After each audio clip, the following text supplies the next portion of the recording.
All righty, Bob Slocum with Game Time Broadcasting here with Coach Moore. Week 9, we're on the Stony Point, coming off a bye week. Yeah. So let's go back a little bit. It seems like forever ago. Westwood, right? What were the key takeaways? You know, one of the things that stood out to me defensively, Norrell, the wide receiver, only 2 receptions, 22 yards. Yeah. What's working, what's clicking, and then what's your overall takeaways from that Westwood game?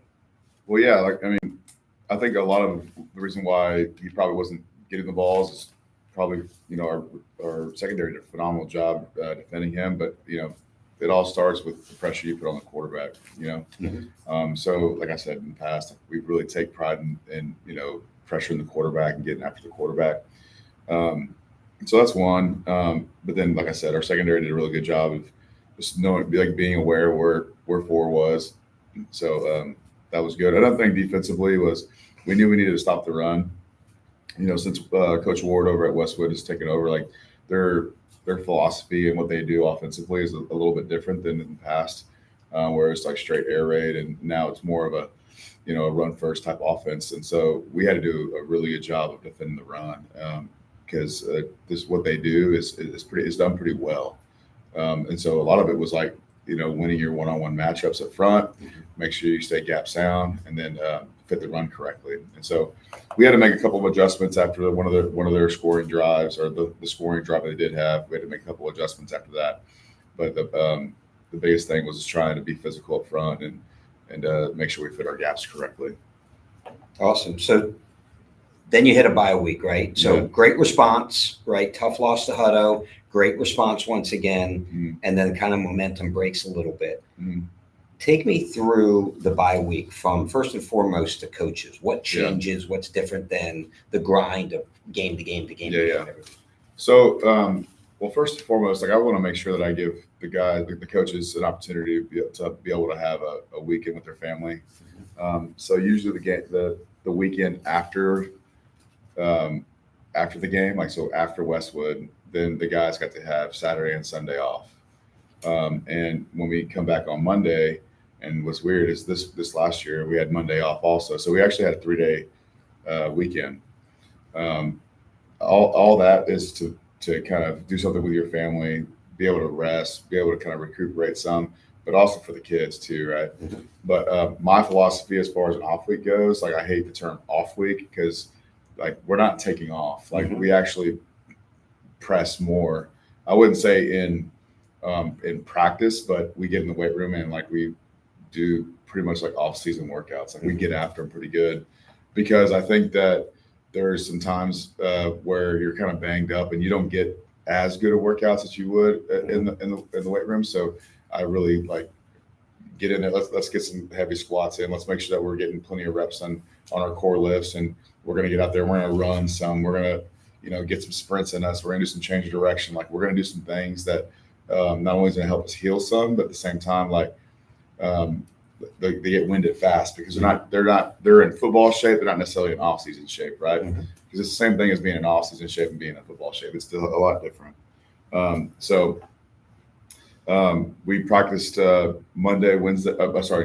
Wednesday, and Thursday. We did 2 morning practices, and really what it is for me, as far as my philosophy, it's not my philosophy at all, but what I have taken away from other programs and things that we did when I was, in the college level and stuff, is it's all about, going back to fundamentals, going back to basics, what are the nuts and bolts of what we believe in offensively, defensively, and special teams.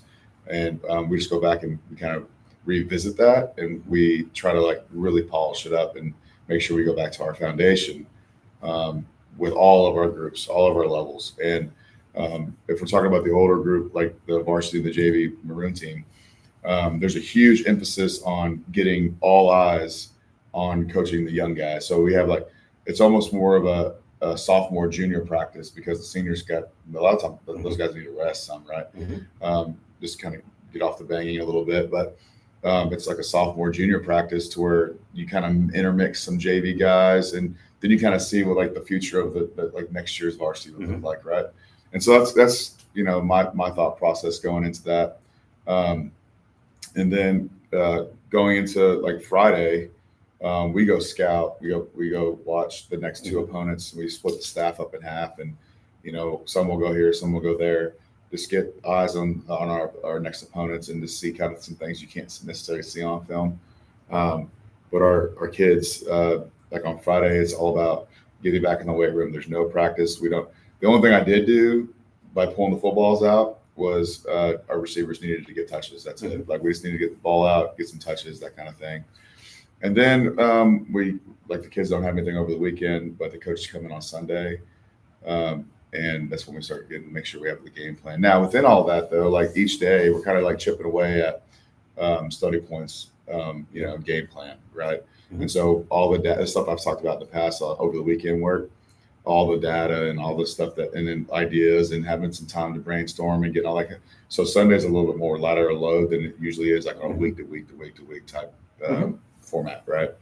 And so, we come in on Sunday, make sure we're good as far as logistics go, as far as, who needs to be where, uniform, all that kind of stuff. And then game plans in, and then ready to roll for Monday morning practice.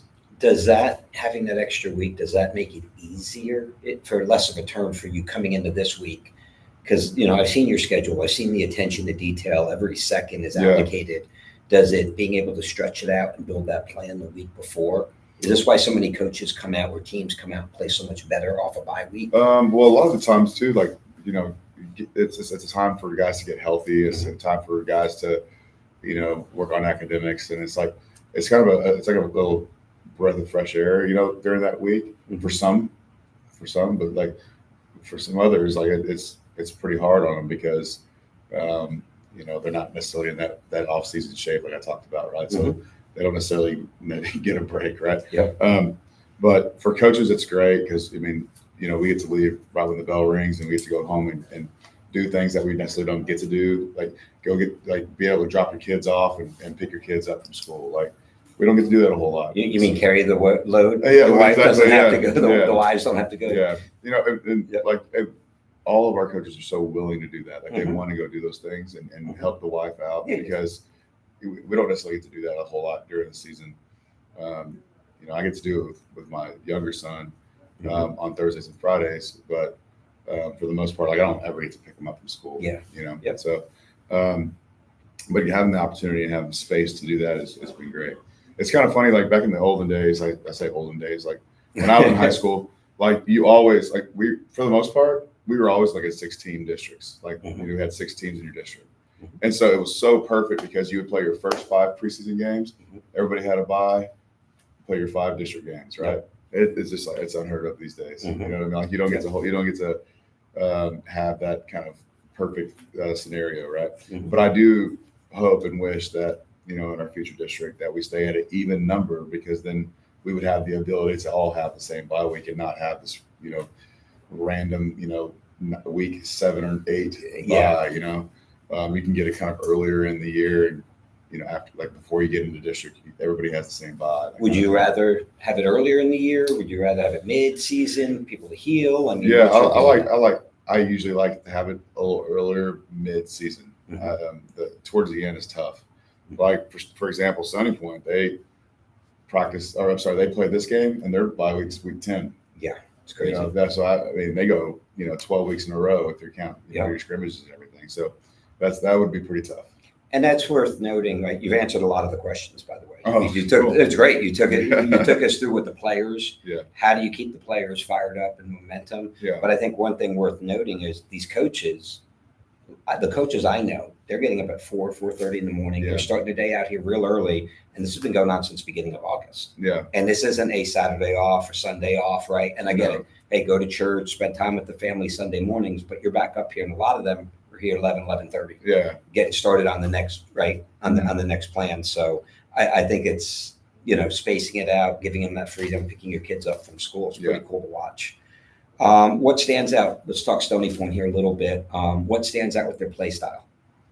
Coach Lewinsky, he's the OC that he's been for years, to Coach Chester, and like, he does a really, really good job offensively of scheming you up, having great game plans, and he always kind of gives them some fits because of some of the stuff they do is sometimes it's unconventional, but at the same time, like, he does a really good job of getting players in certain areas to kind of outnumber you in some situations.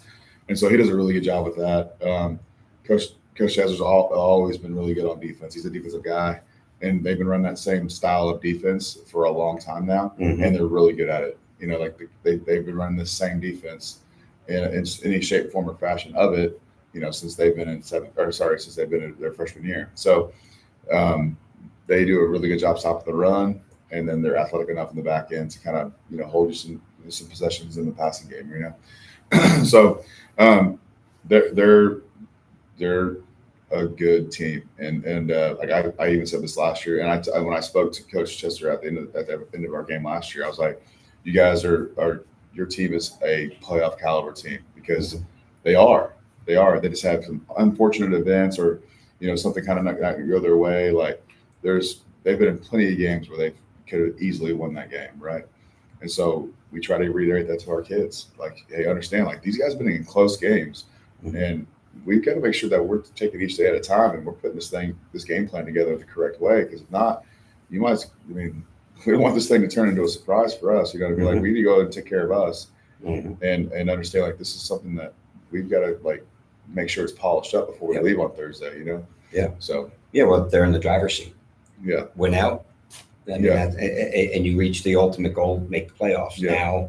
Now onto the third season, right? Yeah. All right, last two questions. How do you define success against Stony Point this weekend beyond just a score?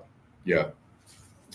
I think that, you know, obviously establishing our run game, you know, making sure our quarterback play is really good and healthy, and then making sure that, you know, their reads are clean and good. And just like, as far as decision making, we're at least in the 90th percentile. Like, we got to do a really good job of making great decisions offensively. Defensively, it's all about us being gap sound and just playing relentless to the ball. That's the biggest thing. And the special team, just keep the ball. We use the term all the time: keep the ball inside and in front.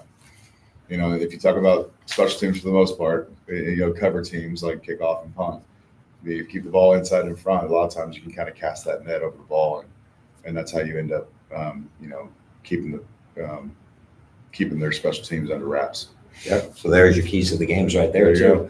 I had one other question I did want to ask you. I guess we'll save that one. Oh, special teams. You just mentioned it, right? Yeah. You mentioned wrinkles. You like to keep it fresh, you know, exciting for the kids. I've been watching football for the better part of 45, 46 years. I've never seen some of these plays. No, seriously, it's like there's a wrinkle. Yeah, you have a trick play or two, but there seems to be 2 or 3 every game that you're pulling out of the back pocket. Yeah. Where are you finding them? How do you keep it fresh without giving away the baker secrets too much? But how is this team, if you just watch the game tapes throughout the season, it's pretty insane, some of the things that the special teams do. Yeah, and what's funny is a lot of the stuff that, you know, we ran back in my day, or, you know, even kind of over the years that I've coached, just something that I've picked up on, or, you know, whatever, and just kind of take note of it, right? And so like the hurricane kick, we call it hurricane. The hurricane kick that we converted up against the Hutto, like we did that at TCU, and it was just something that we repped all the time.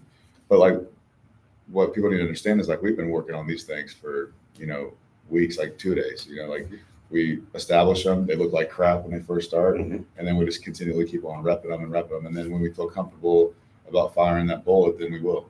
So, but I'm not going to put that in the game plan. I'm not going to bring that up, and we might rep it every now and again. But if I see something as far as my scout and what I've wrote down as far as special teams go, if I don't see anything that's in a kind of marry or jive with what we do as far as special teams go, then, like, we won't fire that bullet. You know, like, we'll keep it pretty conservative for the most part. Excellent. Good luck this week, Coach. Thank you. Yeah.